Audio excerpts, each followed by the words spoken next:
கலிங்க விஜயம் அத்தியாயம் 47. மணவாளினியின் இல்லம். தனது பதற்றத்தை கொஞ்சம் கூட வெளிக்காட்டி கொள்ளாமல் வீரனை ஏறிட்ட சோமேஸ்வரன் புன்னகையுடன், ஐயா, நான் தங்க நகை வியாபாரி. நிறைய தங்க ஆபரணங்களை வைத்திருக்கிறேன். எங்கேயாவது திருமணம் போன்ற விசேஷங்கள் நடைபெற்றால் நான் வியாபாரத்துக்காக வந்துவிடுவேன். மேலும் இந்த மாதிரியான இடங்களில்தான் வியாபாரமும் செய்ய முடியும் அல்லவா என்றான். அப்படியா? எங்கே நீங்கள் கொண்டு வந்திருக்கும் தங்க ஆபரணை காட்டுங்கள் என்றான் வீரன். சோமேஸ்வரன் தான் கொண்டு வந்திருந்த மூட்டையை பிரித்தான். அதில் பட்டு துணியால் சுற்றி வைக்கப்பட்டிருந்த மரத்தாலான சிறிய பெட்டிகள் சிலவற்றை எடுத்து அந்த வீரனிடம் காட்டினான். தகதகவென்று தங்கத்தால் ஆன மாலைகள், வளையல்கள், இடுப்பு அணி, தலை அணிகள் என்று பல அணிகலன்கள் காணப்பட்டன. தங்க நகைகளை பார்த்த வீரன் சோமேஸ்வரனிடம் நம்பிக்கை அடைந்து சற்று சாந்தமான குரலில், நீங்கள் எந்த ஊரிலிருந்து வருகிறீர்கள் என்று கேட்டான். நான் வடநாட்டு வியாபாரி, மாளவ தேசம். அங்கு வைர சுரங்கங்களும் தங்க சுரங்கங்களும் உள்ளன. நான் பல தேசங்களுக்கும் சென்று வியாபாரம் செய்பவன். என் பெயர் சுகதேவன் என்றான். சோமேஸ்வரன் தயங்காமல் கூறிய பொய்களை பற்றி எந்தவித சந்தேகமும் எழவில்லை. ஆதலால் அவ்வீரன் சோமேஸ்வரனை அழைத்து கொண்டு மணவாளினியின் இல்லத்தை அடைந்து உள்ளே அனுப்பினான். சோமேஸ்வரன் மணவாளினியின் இல்லத்துக்குள் சென்று அங்கிருந்த மணவாளினியின் தந்தையிடம் தான் வியாபாரி என்று கூறிவிட்டு தங்க நகைகளை பரப்பினான். சிறிது நேரத்தில் மணவாளினியும் அவளுடைய தாயும் மேலும் சில உறவினர்களும் வந்து ஆபரணங்களை ஆர்வமுடன் பார்க்க துவங்கினர். சோமேஸ்வரன் மற்றவர்களுக்கு சிறிதும் சந்தேகம் ஏற்படாமல் ஒவ்வொருவராக நிதானமாக பார்த்து வைத்து கொண்டான். இல்லத்தின் அமைப்பையும் அங்கிருந்த அறைகளையும் நோட்டமிட்டான். மணவாளினியின் இல்லம் மிக பெரியது என்று கூற முடியாது. முன்புறம் ஒரு அகன்ற முற்றம்.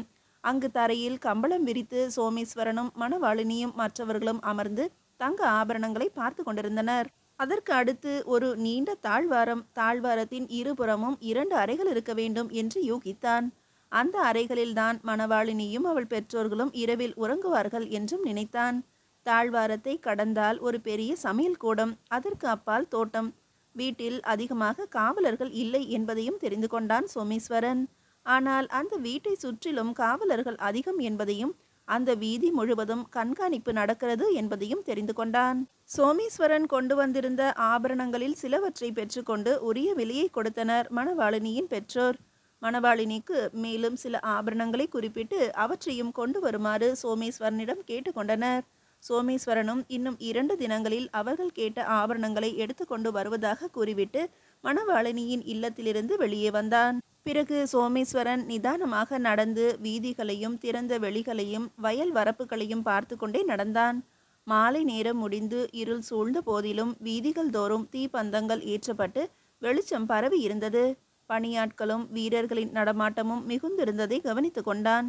வீரர்கள் சாதாரண ஆடைகளில் கண்காணிப்பு பணிகளில் ஈடுபட்டிருந்ததை புரிந்து கொண்டான் சோமேஸ்வரன். தான் குதிரையை கட்டியிருந்த இடத்தை அடைந்து குதிரை மீது ஏறி தன் உதவியாளர்கள் தங்கியிருந்த இடத்தை அடைந்தான். இரவு உணவு அங்கு தயாராக இருந்தது. நாகையிலிருந்து குதிரை வண்டிகளில் வந்த வீரர்களும் அங்கிருந்தனர். குதிரை வண்டிகளை திருநிறையூர் ஊருக்கு வெளியே ஒரு தோப்பில் விட்டுவிட்டு வந்ததாக தெரிவித்தனர் அவனது வீரர்கள். உதவிக்கு தற்போது பலர் இருந்தாலும் சோமேஸ்வரனுக்கு இந்த முயற்சி பலன் தருமா என்ற சந்தேகம் எழுந்தது. இவ்வளவு கட்டுக்காவலுக்கு மத்தியில் மணவாளினியை எவருக்கும் தெரியாமல் தூக்கி கொண்டு செல்வது மிகவும் கடினமான காரியம் என்றும் தோன்றியது. இருப்பினும் ஒரு முறை முயற்சி செய்து பார்க்கலாம். இன்னமும் மணவாளினியின் இல்லத்துக்கு பின்னால் இருக்கும் தோட்டத்தையும் அதற்கு அப்பால் இருக்கும் இடங்களையும் பார்த்துவிட்டுத்தான் முடிவெடுக்க முடியும் என்று நினைத்தான். இரவு நேரத்தில் ஒரு முறை பார்த்துவிட்டு வரலாமா என்று யோசித்தவன் உடனே முடிவை மாற்றிக்கொண்டான். வேண்டாம், இந்த இரவு நேரத்தில் தான் எவரிடமாவது அகப்பட்டு கொள்ள நேரிடலாம். இந்த இருளில் ஏன் வந்தாய் என்று எவராவது கேட்டால் பதில் கூறவும் முடியாது. காலையில் பார்த்து கொள்ளலாம் என்று நினைத்து ஓய்வெடுக்க ஆரம்பித்தான். அவனுடன் வந்தவர்கள் எல்லோரும் கிடைத்த இடத்தில் அந்த காட்டிலேயே உறங்கத் தொடங்கினர். அடுத்த நாள் விடியற்காலைக்கு முன்னரே விழித்து எழுந்த சோமேஸ்வரன் ஏரியில் குளித்துவிட்டு தன் தோற்றத்தை மாற்றிக்கொண்டான். போய் நரைமுடியுடனும் தாடியுடனும் வயதானவன் போல உடை அணிந்து கொண்டு கையில் ஒரு தடியும் வைத்து கொண்டான். தனக்கு உதவியாக ஒரு வீரனையும் தன்னை போலவே வயதானவன் போல மாற்றிய பிறகு இருவரும் மணவாளினியின் இல்லத்தின் பின்பகுதிக்கு செல்ல ஆரம்பித்தனர். மணவாளினியின் இல்லத்தின் பின்பகுதியில் ஒரு பெரிய தோட்டம் இருந்தது. ஒரு கால்வாய் இருந்ததை கவனித்து கொண்டான். கால்வாய் 50 அடி அகலத்துக்கு இருந்த போதிலும் தண்ணீர் குறைவாகவே காணப்பட்டது. ஒரு ஆள் ஆழம் இருக்கும் போல தோன்றியது. கால்வாயை கடந்து சென்றால் வயல்வெளிதான் காணப்பட்டது. வேறு வீடுகளோ கட்டிடங்களோ இல்லாமல் வயற் வரப்புதான் இருந்தது. காவலர்கள் எவரும் அங்கே தென்படவில்லை. வயல்களில் நெற்கதிர்கள் முற்றிய நிலையில் அறுவடைக்கு தயாராக இருப்பதையும் இன்னும் சில இடங்களில் அறுவடை முடிந்த நிலையில் இருப்பதையும் கண்டான் சோமேஸ்வரன். கால்வாய் செல்லும் வழியை ஒரு முறை பார்த்து கொண்டான். மணவாளினியின் வீட்டு தோட்டத்திற்கு அருகிலேயே அது இருந்தது. கால்வாயில் ஓடமோ படகோ ஓட்டிக்கொண்டு போக முடியாது. இந்த கால்வாய் அநேகமாக காவிரி ஆற்றின் கிளை நதியிலிருந்து உழவுக்காக செயற்கையாக உருவாக்கப்பட்டிருக்க வேண்டும் போல தோன்றியது அவனுக்கு. சோமேஸ்வரனையும் அவனுடன் வந்த வீரனையும் எவரும் கண்காணித்ததாக தெரியவில்லை. மணவாளினியின் வீட்டிற்கு முன்பக்கம்தான் கட்டுக்காவல் இருந்ததே தவிர பின்பக்கத்தில் சுத்தமாகவே இல்லை என்பது புரிந்தது. கீழ்த்திசையில் சூரியன் உதயமாகிவிட்டான். வெளிச்சம் மெல்ல பரவத் தொடங்கியது. சோமேஸ்வரனும் அவனது உதவியாளனும் பேசிக்கொண்டே கால்வாய் மேட்டின் மேலே சிறிது தூரம் நடந்து சென்றனர். ஓரிரு நாழிகைக்கு பின்னர் கால்வாயில் ஒருவன் கட்டுமரம் ஒன்றை இழுத்து கொண்டு செல்வதை கவனித்தனர். 4-5 மரங்களை ஒன்றாக பிணைத்து பலமாக கயிறுகளாலும் காட்டு கொடிகளாலும் கட்டி அதன் மீது வைக்கோலை பரப்பி நெற்கதிர்கள் பரப்பி இருந்தான். அறுவடை செய்த நெற்கதிர்களை வேறு எங்கேயோ எடுத்துக்கொண்டு செல்வதற்காக கால்வாயை பயன்படுத்தி இருக்கிறான் என்று புரிந்தது. சோமேஸ்வரனுக்கு அவனை பார்த்தவுடன் மூளையில் பொறி தட்டியது. சோமேஸ்வரனின் முகமும் மலர்ந்தது. அவனது மனதிற்குள் ஒரு திட்டம் உருவானது. சோமேஸ்வரன் தன்னுடன் இருந்த வீரனை உடனே குதிரையை கொண்டு வருமாறு பணித்தான். உதவியாள் குதிரையை கொண்டு வரும் வரை ஓரிடத்தில் அமர்ந்தபடி திட்டம் தீட்டினான். இக்கால்வாயை மணவாளினியை அழைத்து கொண்டு செல்வதற்கு பயன்படுத்தலாம் என்று தோன்றியது. மணவாளினியின் வீட்டு தோட்டத்திற்கு எவரும் அறியாமல் சென்று பதுங்கி இருந்து நடுநிசையில் மயக்க பொடிகளை தூவி கட்டுமரம் ஒன்றில் அவளை மறைத்து வைத்து அழைத்து சென்று விடலாம். ஆனால் இந்த கால்வாய் எவ்வளவு தொலைவு செல்கிறது, எந்த ஆற்றில் இணைகிறது என்பது தெரியவில்லை. அதை முதலில் தெரிந்து கொண்டு விட வேண்டும். இவ்வாறு எண்ணியபடி அமர்ந்திருந்தான் சோமேஸ்வரன். சில நாழிகைகளில் சோமேஸ்வரனின் உதவியாளன் குதிரையில் வந்தான். அவனிடமிருந்து குதிரையை பெற்றுக்கொண்டு கால்வாய் மேட்டில் குதிரையை செலுத்தலானான் சோமேஸ்வரன். அரை காத தூரம் சென்ற பிறகு கால்வாய் ஒரு சிறிய ஆற்றுடன் இணைந்தது. இது என்ன ஆறு, எங்கே செல்கிறது? இவ்வளவு சிறிய யோசனை செய்தவனுக்கு ஞாபகம் வந்துவிட்டது. ஆம், இது அரசலாறு. நாகைப்பட்டினத்திற்கு சிறிது வடக்கே வங்கக்கடலில் கலக்கிறது என்பது புரிந்தது. நமது மரக்கலம் தற்போது நாகை துறைமுகத்துக்கு அருகே உள்ளது என்பதும் மிகவும் வசதியாக போய்விட்டது. எங்கராயன் மதுரையில் மணவாளினியை சிறிது காலம் மறைத்து வைக்கலாம் என்று கூறியிருந்தார்.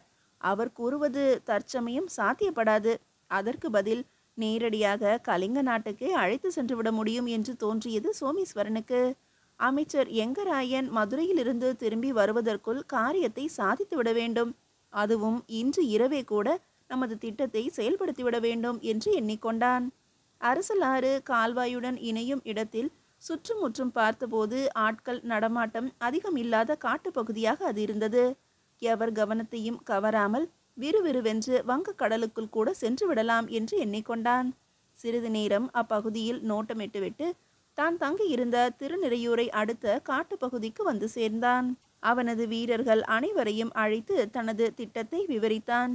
அதன்படி சில வீரர்கள் உடனே நாகை துறைமுகத்தை அடைந்து அங்கு நிறுத்தியிருக்கும் மரக்கலத்தை புறப்படச் செய்து சிறிது தூரம் வடக்கே அரசலாறு வங்கக்கடலில் கலக்கும் இடத்தில் விடியற் காலை நேரத்தில் இருக்குமாறு ஏற்பாடு செய்ய வேண்டும். மேலும் சில வீரர்கள் 4-5 மரங்களை வெட்டி கட்டுமரம் ஒன்றை செய்ய வேண்டும். அக்கட்டுமரத்தை மணவாளினியின் இல்லத்துக்கு பின்புறம் கால்வாய்க்கு அருகில் கொண்டு செல்ல வேண்டும். சில வீரர்கள் வைக்கோல், நெற்கதிர்கள், இலை, தழை போன்றவற்றை சிறிதளவு சேகரித்து கட்டுமரத்தில் இரவு நேரத்தில் பரப்பி வைக்க வேண்டும். சூரியன் மறைந்தவுடன் வீரர்கள் சிலர் மணவாளினியின் இல்லத்தில் உள்ள தோட்டத்தில் மயக்க பொடிகளுடன் மறைந்திருந்து காத்திருக்க வேண்டும். நடு ஜாமத்தில் மயக்க பொடிகளை தூவி மணவாளினியை தூக்கி கொண்டு வந்து கட்டுமரத்தில் படுக்க வைத்து அவள் மேல் வைக்கோல், இலை, தழைகளை மூடி மறைத்தவாறு கால்வாய் வழியே விரைந்து செல்ல வேண்டும். இவ்வாறு ஏற்பாடுகள் செய்தான் சோமேஸ்வரன். அன்று மாலைக்கு முன்னரே சோமேஸ்வரன் கட்டளைப்படி வீரர்கள் எல்லா ஏற்பாடுகளையும் செய்து முடித்தனர். சோமேஸ்வரன் திருப்தியுடன் கட்டுமரத்தை பார்த்தான். இதுவரை அமைச்சர் எங்கராயர் வந்து சேரவில்லை. பரவாயில்லை, அமைச்சர் வருவதற்குள் காரியத்தை சாதித்து விடலாம் என்ற நம்பிக்கையோடு காத்திருந்தான். சூரியன் மறைந்து இருள் சூழ ஆரம்பித்தது. சோமேஸ்வரன் தன் திட்டத்தை செயல்படுத்த ஆரம்பித்தான். மீதியை அடுத்த அத்தியாயத்தில் காணலாம்.